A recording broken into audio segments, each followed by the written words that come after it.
আমাদের কিন্তু এই গামলায় এক গামলি মাছ কিন্তু ছাড়ানো হয়ে গেছে, আর এখনো জালে কিন্তু প্রচুর মাছ আছে। আমাদের এখনো কিন্তু প্রচুর মাছ ছাড়াচ্ছে।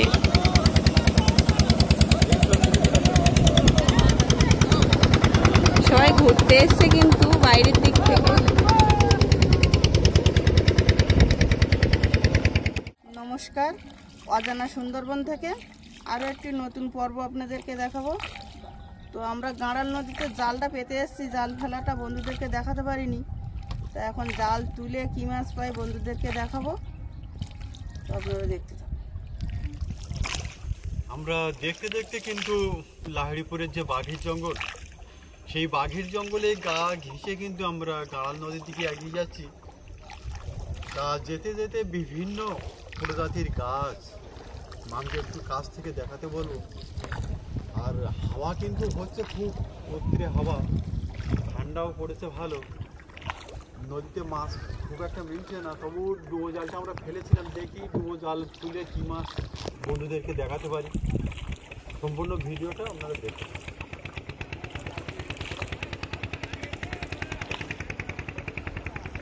সবাই ঘুরতে যাচ্ছে।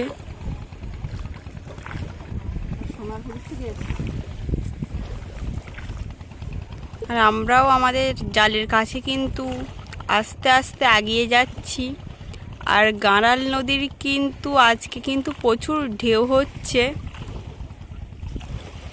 জঙ্গলের ভেতরে কিন্তু এই ঢেউটা গিয়ে পাড়ের গায়ে বাড়ি খাচ্ছে, তারই কিন্তু আওয়াজ হচ্ছে।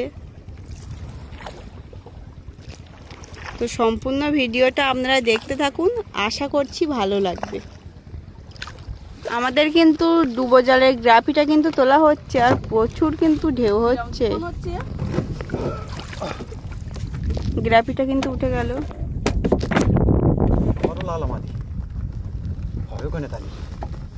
শুরু ভালো আছে, এখন শেষটাও ভালো হবে।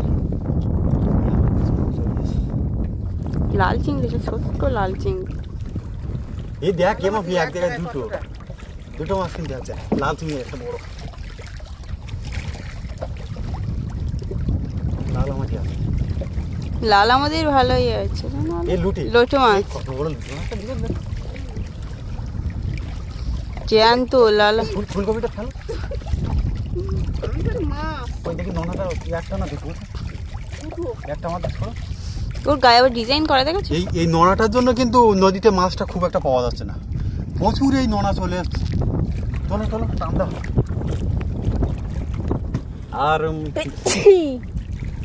আর যে কথা আমি বলবো বলে ভাবছিলাম,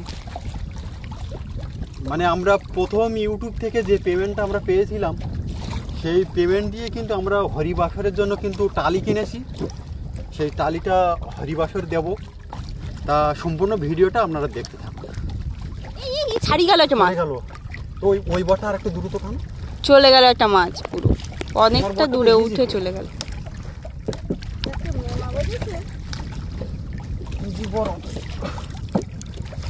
এই জাল টানতে সত্যি খুব কষ্ট হয়। আমি একবার টেনেছিলাম, আমি জানি, হাত পুরো লাল হয়ে গেছিল।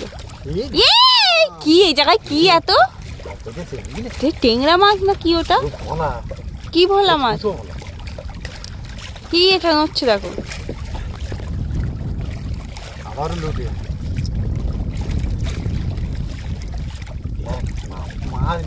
মাছ আর মাছ শুধু।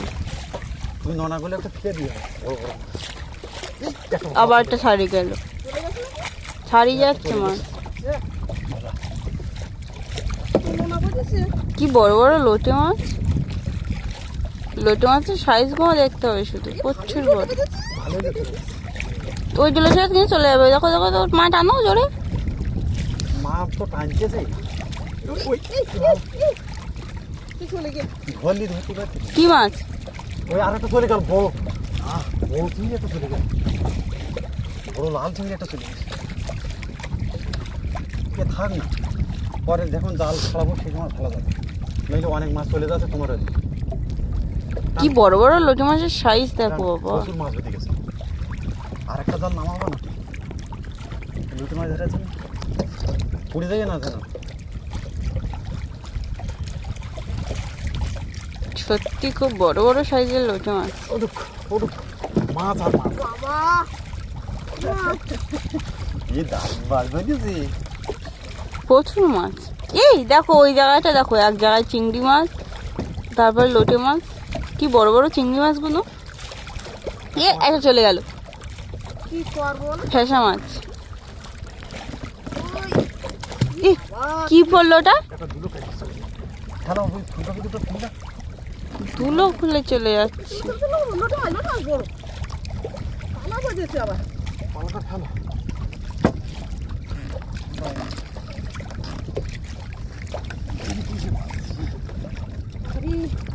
কিরম ফুলকপি? উল্টিয়ে না পার দিলে চলে যায়। এর খুলে দেখো, এর খুলে আবার সাদা বলে তেলের পিঠে এটা। সত্যি সেরকম দেখাচ্ছে।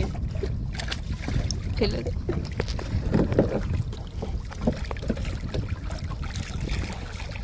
প্রচুর মাছ আজকে।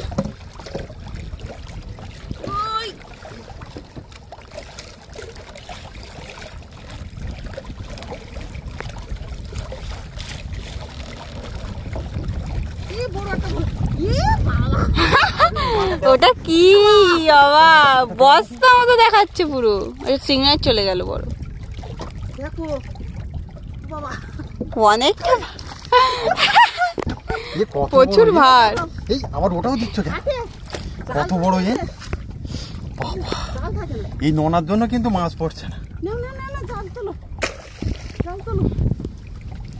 কি বড় সাইজের বাবা, বাবা যে অত বড় বড় যদি। এই জাল ফাটিয়ে দেয় ওই নোনা। কত বড় লোটে মাছ।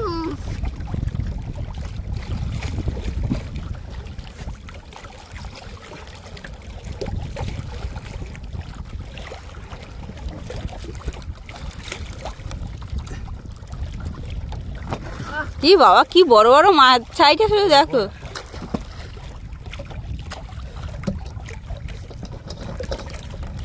চিংড়ি মাছ ছোট ছোট, এটার ভেতরে কিন্তু চলে গেল চিংড়ি মাছ। ওই খোবের ভেতরে কিন্তু চিংড়ি মাছ চলে গেছে বাবা। বড় বড় সাইজের চিংড়ি মাছ, সত্যি দেখার মতো। ভিডিওটা আপনাদের কেমন লাগলো অবশ্যই কিন্তু কমেন্টে জানাবেন। আর যে সকল বন্ধুরা এখনো পর্যন্ত আমাদের চ্যানেলে নতুন আছেন অবশ্যই সাবস্ক্রাইব করে আমাদের পাশে থাকবেন প্রতিদিন সুন্দরবনের নতুন নতুন ভিডিও দেখার জন্য। আর আজকে কিন্তু ভালোই মাছ পেয়ে গেছি আমরা, বিভিন্ন রকমের মাছ, লাল আমাদি, লোটে মাছ, চিংড়ি মাছ, ভোলা মাছ।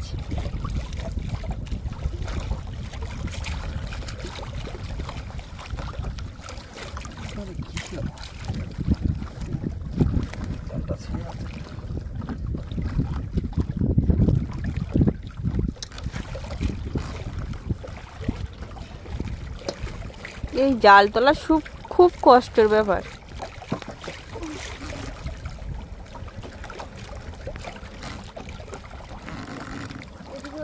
মাছ কম আছে, ওই পাশটাই বেশি মানে বেঁধেছে মাছ।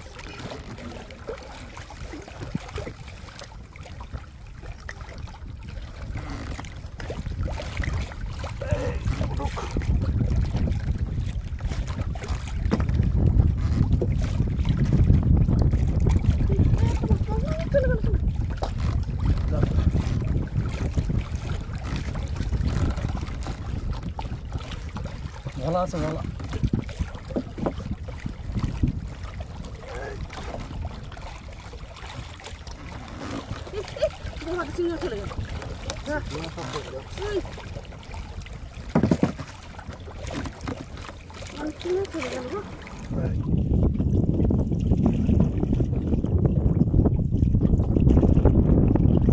কিন্তু এই গামলার এক গামলি মাছ কিন্তু ছাড়ানো হয়ে গেছে। আর এখনো জালে কিন্তু প্রচুর মাছ আছে আমাদের, এখনো কিন্তু প্রচুর মাছ ছাড়াচ্ছে।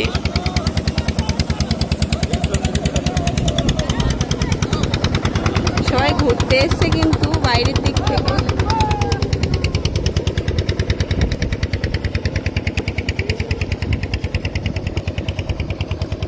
তো সম্পূর্ণ মাছ ছাড়িয়ে বন্ধুদেরকে দেখাচ্ছি, তো আপনারা দেখতে থাকুন। কিন্তু ডুবো জালে বেশ ভালো সাইজের প্রচুর মাছ পেয়ে গেছি। মাছগুলো একটু মামকে সুন্দর করে দেখাতে বলবো।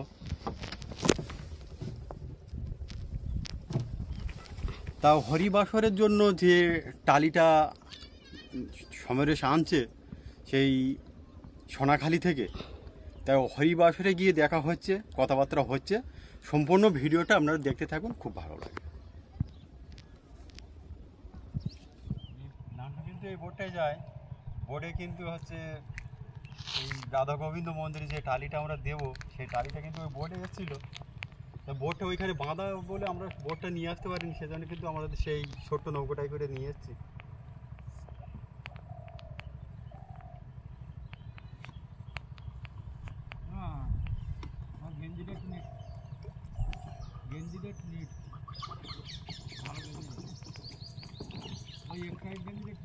ওই খোঁটা কাটা গায়ে দাও, মাজার থেকে ওই তো খোঁটা ওর থেকে কি হয়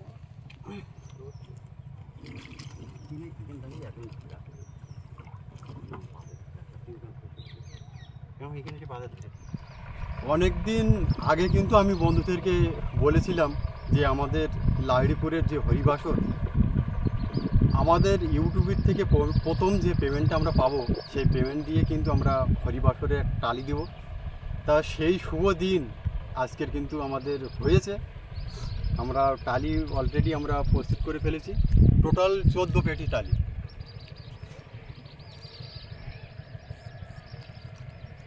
এই 80 বছর পরে সর্বপ্রথম এই অজানা সুন্দরবন থেকে আপনাদের বন্ধু এই শিবাস ভাই প্রথম কিন্তু হরিবাসরে টালিটা দান করছে। তাই এখানে আমিও পেয়ে গেছি, আমাদের সভাপতি, সম্পাদক, কেশিয়ার সবাইকে আমি পেয়ে গেছি। তা আমাদের সম্পর্কে দাদা তুমি যদি 2-4 কথা বলো তা খুব ভালো হয় বন্ধুদের উদ্দেশ্যে। হ্যাঁ, আমি লাহিড়িপুর রাধা গোবিন্দ মন্দিরের পক্ষ থেকে দুই একটা কথা বলবো। কারণ সুন্দরবনের জনবসতির শেষ প্রান্তে আমরা যে রাধা গোবিন্দ মন্দিরের যে কথা বলা হচ্ছে, আমাদের পিতৃপুরুষের স্থান তখন আমরা জন্মগ্রহণ করিনি, বর্তমান 80তম বছর উত্তীর্ণ হতে চলেছে। আমরা এই হরিবাসরের সমস্ত মানুষ, কয়েক হাজার হাজার মানুষ, আমরা ফাল্গুনের তিথিতে, দোল পূর্ণিমার তিথিতে আমাদের এই অনুষ্ঠানটা হয়, আগত অনুষ্ঠান। আর 1টি মাস মাত্র আমাদের বাকি আছে। তো সুন্দরবনের শেষ প্রান্তে যে হরিবাসর, এই হরিবাসর আমরা জাগ্রত করে রেখেছি পিতৃপুরুষের স্থান। এটা সম্পূর্ণ আপনাদেরই সহযোগিতায় বা আমরা গ্রামবাসীর সহযোগিতায় আমরা পূর্ণাঙ্গভাবে এই হরিবাসরকে আজও পর্যন্ত জাগ্রত করে রেখেছি, সম্পূর্ণ সাধারণ মানুষ এবং ঈশ্বরের কৃপায়। তো আমার এই শিবাস ভাই আমার হরিবাসরের একজন অন্যতম সদস্য। তিনি আপ্রাণ যতখানি পারেন এর আগ পর্যন্ত দান করে গেছেন। উনি প্রতিশ্রুতি দিয়েছিলেন যে ইউটিউবের মাধ্যম দিয়ে আমার ছোট্ট ছোটো বাচ্চা এবং আমরা স্বামী স্ত্রী দুজন কায়েত মেহনতি পরিশ্রম করে এই ছবি তোলা এবং নদীতে মাছ ধরা, বিভিন্ন জায়গায় এই কায়েত পরিশ্রম করে আমার এই ইউটিউবটা যদি সাফল্য হয়, তাহলে আমি যদি সরকারি মহল থেকে বা কোনো কর্তৃপক্ষের কাছ থেকে প্রথম যে পয়সাটা পাবো, সে পয়সাটা আমি হরি মন্দিরের টাইজ দিয়ে দান করব এবং তার ঐশ্বরিক ক্ষমতায়, আপনাদের ইচ্ছায় বা আপনাদের দয়ায় তিনি এই মূল্যবান সম্পদটুকু আজকে দান করলেন। আমরা হরিবাসরের পক্ষ থেকে এবং সমস্ত গ্রামবাসীর পক্ষ থেকে রাধারানী গোবিন্দ মন্দিরের যে মন্দিরে আজ উনি যে দাতা, ঈশ্বরের কাছে জন্মান্তরে কামনা করব যে ওনার পরিবার বা উনি যেন সাফল্য হয় এবং ঈশ্বর যেন চিররোগীর থেকে মুক্ত করে, সংসার জীবনে যেন উত্তীর্ণ হয়, তার পরিবার যেন সুখে থাকে, এই কামনা আমরা হরিবাসরের কর্তৃপক্ষ থেকে শিবাস ভাইকে রাখলাম। আগামী দিনে এই রকম দাতা হিসেবে যাঁরা আসবেন, আমার শিবাস ভাইয়ের সঙ্গে যোগাযোগ করে রাধারানী গোবিন্দ দান করলে জন্মান্তরে পুণ্য তা ফল পাবেন। এই বলে আমি আমার রাধা গোবিন্দ মন্দিরের পক্ষ থেকে আমার বক্তব্য শেষ করছি। জয় নিতাই, জয় রাধেশ্যাম। রাধে রাধে। নিতাই গৌর সীতানাথ আমার- প্রেমানন্দে হরি হরি বল। আমার রাধা গোবিন্দ মন্দিরের সেক্রেটারি মহাশয় তারাপদ মল্লিক মহাশয় কিছু কথা বলবেন শ্রীবাস ভাইয়ের পক্ষে এবং কর্তৃপক্ষ থেকে, এবং উনি যে দাতা হিসেবে যে আজকে আমাদের সামনে এগিয়ে এসছেন, এরকম দাতা বহুত আসবে। হরিবাসর জাগ্রত এবং ডাক বললে ডাক শুনে, কথা বললে তিনি বিপদ আমাদের, তিনি আমাদের পাশে থাকেন। তা আমার হরিবাসরের সম্পাদক মহাশয় এই ব্যাপারে কোনো একটু কথা বলবেন। আমি তারাপদ মল্লিক, রাধা গোবিন্দ মন্দিরের সম্পাদক। তো আমি সবাইকে অভিনন্দন জ্ঞাপন করছি। সাথে সাথে বলবো যে শ্রীবাস ভাই রাধা গোবিন্দ মন্দিরের প্রচেষ্টায় বা তা ঈশ্বরের আশিসে ইউটিউব পরিচালনা করে যে সফলতা অর্জন করেছে, আগামী দিনে তার আর এই ইউটিউব প্রসারিত হোক এ কামনা আমরা রাধা গোবিন্দ মন্দিরের বা রাধা গোবিন্দের কাছে রাখছি। সাথে সাথে এও বলবো আমরা এই নতুন কমিটি এই 3 বছর হয়েছে, এবার 4 বছরে পড়েছি। তো আমাদের এখানে বিশাল অনুষ্ঠান হয়, 3 দিন ব্যাপী রাধা গোবিন্দর অনুষ্ঠান হয়। আপনারা সবাই আসুন, দেখুন এবং এগিয়ে এসে যাতে এই রাধা গোবিন্দ মন্দিরটি আরও ব্যাপক প্রসারিত হতে পারে এবং এটা এই মন্দিরটা যাতে আরও ভালোভাবে তৈরি হতে পারে, এর এখনও বহুত কাজ বাকি আছে। এইভাবে অনেকেই এগিয়ে আসবেন এই আশা রেখে আমার সংক্ষিপ্ত বক্তব্য এখানেই শেষ করছি। নমস্কার। ইতিমধ্যে কিন্তু আমরা পেয়ে গেছি আমাদের যে মাতা কমিটির আমার কাকিমা খুব কষ্ট করে, মানে সুন্দরবনের বাঘের ভয়, তারপরে জলে কুমিরের ভয়, আমরা বিভিন্ন ভয়ের মাধ্যমে কিন্তু আমরা মাছ কাঁকড়া সংগ্রহ করে বন্ধুদেরকে দেখানোর পরে কিন্তু সেই উপার্জনের থেকে আমরা এই কিঞ্চিত পরিমাণে রাধা গোবিন্দ মন্দির আমরা দান করলাম। মাতা কমিটির পক্ষ থেকে তুমি কাকি কিছু বল। হ্যাঁ, 2-4 কথা আমার বন্ধুদের উদ্দেশ্যে বল। রাধা গোবিন্দ মন্দির থেকে আমি বলছি মাতা কমিটির উদ্দেশ্যে সদস্য হিসাবে, যে আমরা সত্যি সুন্দরবনের মানুষ, মাছ কাঁকড়া আমাদের জীবিকা, এর উপরে ভিত্তি করে আমরা যতটুকু পারি আমরা মন্দিরের কিছু দান করার চেষ্টা করি, যে কোনো প্রকারে। হয়তো আজকের একটা সাইটে আমরা উইনার হয়েছি, তাই আমার ছেলে একজন সে এইটা দান করেছে। এভাবে বিভিন্ন প্রকারে আমাদের দান আসে, যার ফলে আমাদের মন্দিরটা একটু সচ্ছল হতে চলেছে। তবু কিছু বাকি আছে, এই বাকির ওপরে ভিত্তি করে আমি আপনাদের কাছে বলছি যে আপনারা একটু সহযোগিতার হাত বাড়াবেন, এই বলে আমি শেষ করছি। তাহলে আমার অনেক কিছু বলা ছিল, কিন্তু অতটা বলা তো সম্ভব না, ভিডিওটা অনেকটা বড় হয়ে যাবে। আমি একটা কথা বলবো যে কিছু দিলে কিছু পাওয়া যায়। আমরা মহাভারতের একটা কাহিনীতে দেখেছি, যেমন দ্রৌপদী সামান্য একটু কাপড় শ্রীকৃষ্ণর আঙুলে মাথায় বেঁধে দিয়েছিল। দুঃশাসনের এমন ক্ষমতা হয়নি যে দ্রৌপদীর বস্ত্রটা হরণ করে। মানে ভগবানকে তিল দিলে তাল পাওয়া যায়। তা আমি কিছু তো দিয়েছি, আমি ভগবানের কাছ থেকে তো কিছু চাইতে পারি নাকি? অনেক বন্ধুরা কিন্তু ভাবছেন যে শিবাইদা হয়তো বড় লোক হয়ে যাবে, আমাদের সাথে আর সম্পর্ক থাকবে না, এমন কিছু চেয়ে নেবে। কিন্তু না, আমি সেরকম ধরনের মানুষ না। আমি ঈশ্বরের কাছে কামনা করছি আমাদের এই অজানা সুন্দরবন থেকে আমাদের পৃথিবীর সব জীবকুল সবাই যেন সুস্থ রাখেন। উনি তো দয়ার সাগর, দয়াময়, আমাদের সবাইকে যেন সুস্থ রাখে, এইটুকু আমি ঈশ্বরের কাছ থেকে চেয়ে নিচ্ছি। দেখা হচ্ছে আগামী কোনো একটা সুন্দর পর্বে। আপনারা সবাই ভালো থাকবেন, সুস্থ থাকবেন। নমস্কার।